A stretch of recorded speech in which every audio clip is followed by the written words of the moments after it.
ان کے آگے انسان کو جھکنا پڑتا ہے ورنہ وہ کہیں کا نہیں رہتا۔ آج کے اخبار میں کچھ بھی نہیں ہے، شاید دیر سے سامنے آنے والے واقعات اخباروں میں جگہ نہیں پا سکے، لیکن ان کے اثرات نمایاں ہیں۔ جب وہم و گمان سے باہر کے واقعات اچانک رونما ہونے لگتے ہیں تو بڑے بڑے قابل افسروں کی انتظامی صلاحیتیں دری کی دری رہ جاتی ہیں اور وہ بدحواسیوں کے مظاہرے کرنے لگتے ہیں۔ ہو سکتا ہے کہ زمیمیں آگے ہوں ورنہ شام کے اخبار سنسنی خیز کہانیاں چھاپیں گے۔ افسرانہ بدحواسیوں نے اب تک شہر میں خوف و ہراس پھیلا دیا ہوگا۔ واپسی پر مجھے ہوٹل کی لابی خالی نظر آئی تھی۔ باتوں ہی باتوں میں ہم دونوں کھانے سے فارغ ہو گئے۔ میں نے بستر پر لیٹ کر سگریٹ سلگائی تو مجھے راہ کا 10 سال پرانا قیدی یاد آ گیا۔ تمہارا کیا خیال ہے؟ میں نے کچھ سوچتے ہوئے غزالہ سے پوچھا۔ دہلی میں رہ کر ہم نے اب تک کیا قربانیاں دی ہیں؟ قربانیاں تو شاید نہیں دی، لیکن بہت بڑی کامیابیاں ضرور حاصل کی ہیں۔ این قابل آپ کی مرضی کے خلاف یہاں آئی تھی، اس نے بھی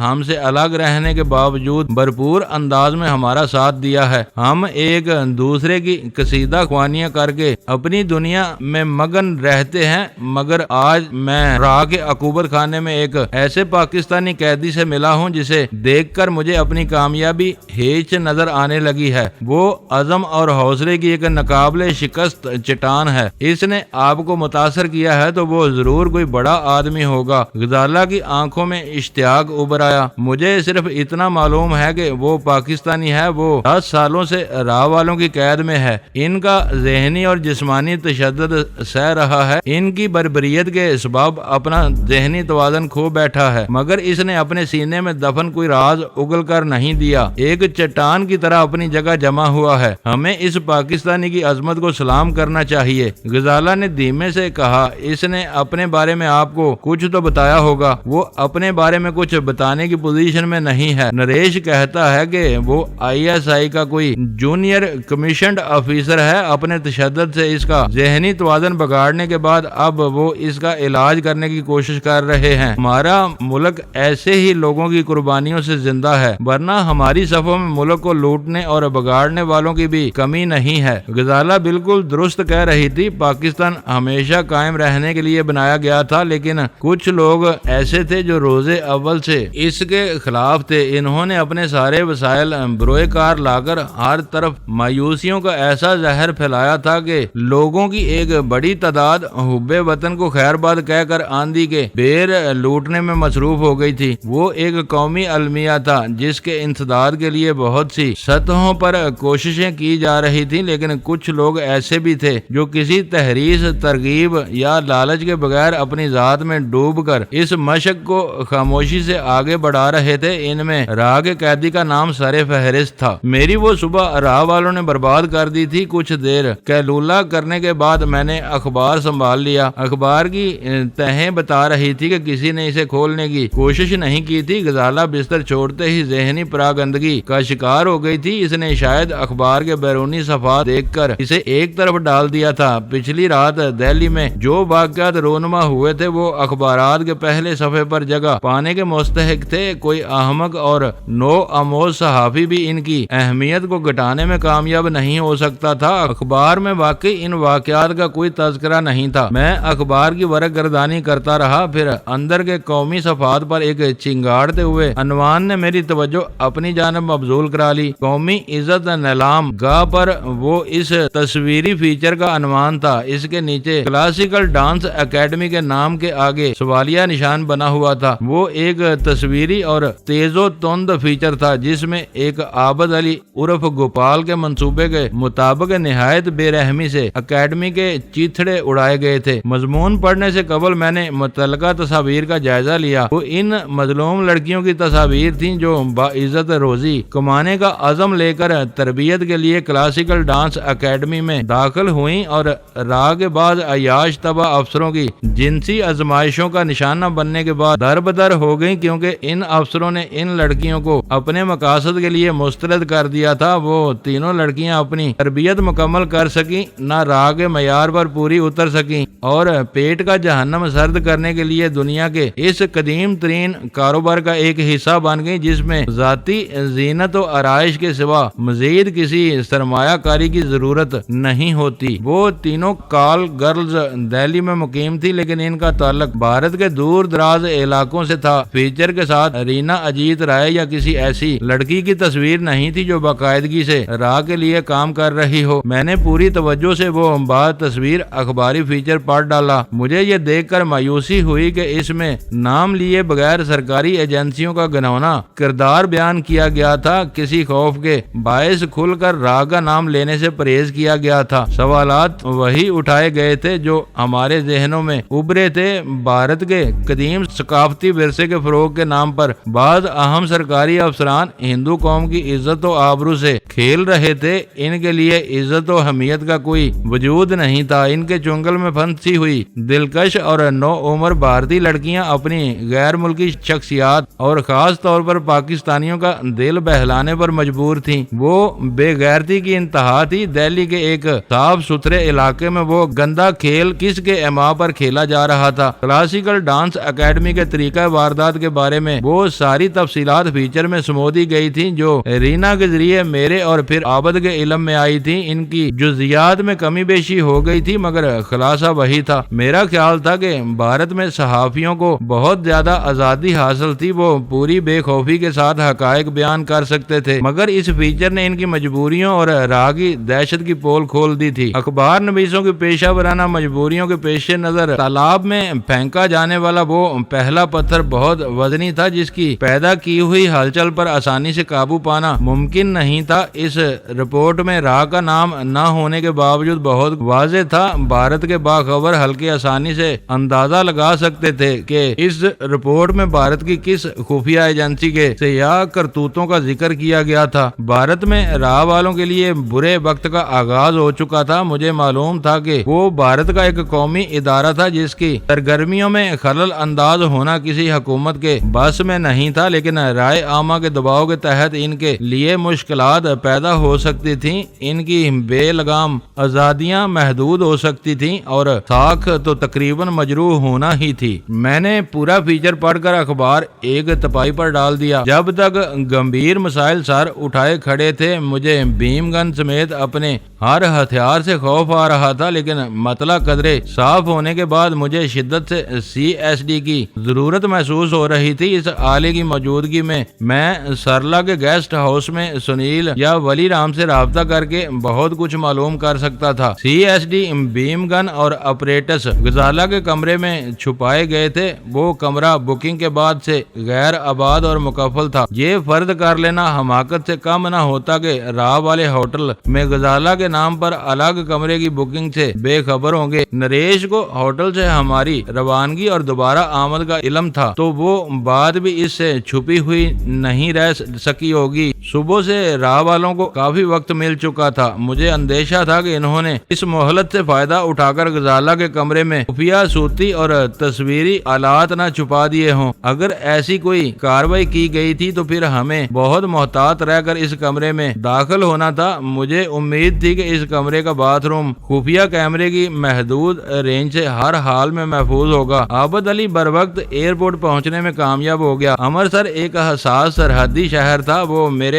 جعلی نام پر بنے ہوئے ٹکٹ پر وہاں کا سفر کرنے کا خطرہ مول نہیں لے سکتا تھا۔ اس نے ایئر لائن کے کاؤنٹر سے رجوع کیا تو 6 بجے والی پرواز پر نشستیں دستیاب تھیں۔ وہ بھارت میں گوپال کے نام سے رہ رہا تھا۔ اس نے اسی نام سے ٹکٹ بنوا لیا۔ IB کے وہ تینوں آدمی بھارت میں ہر وقت خطرات کی زد میں تھے، اس لیے بعض بنیادی ضرورتوں سے ہر وقت لیس رہتے تھے۔ عابد کی کار میں ضرورت کی متفرق چیزوں سے بھرا ہوا ایک بریف کیس موجود تھا۔ اس نے اپنی گاڑی ایئرپورٹ کے مخصوص حصے میں پارک کرنے کے بعد وہ بریف کیس خالی کیا اور 11 فائلوں کا شاپنگ بیگ اسی طرح بریف کیس میں ڈال لیا تھا۔ گنتی کے اعتبار سے فائلوں کی تعداد زیادہ تھی مگر وہ بہت وزنی نہیں تھی۔ ٹکٹ بنوانے کے بعد عابد پر ایک نئی فکر سوار ہو گئی۔ اگر وہ بریف کیس کو دستی سامان کی صورت میں اپنے ساتھ لے جاتا تو بریف کیس کو اسکیننگ مشین سے گزارا جاتا۔ اگر راہ کا کوئی لیٹر ہیڈ مشین کی اسکرین پر واضح ہو جاتا تو